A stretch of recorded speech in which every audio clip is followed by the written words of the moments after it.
Có lên được không? Hả? Có lên được không? Lên thì được thôi, nhưng mà Nhức cái. xuống là nhức hơn cơ, xuống là rồi còn đau nữa. Xuống rồi. Chú thử bước lên 1-2 bước cái nào. Bước thì cứ phải thẳng chân thôi, bước chân trái đây là thẳng chân phải thẳng thôi.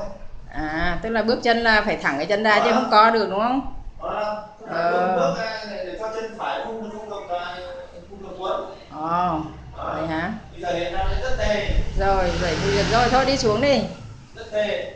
Rồi. Xuống thế. Nếu mà xuống mạnh ấy thì nó có đau.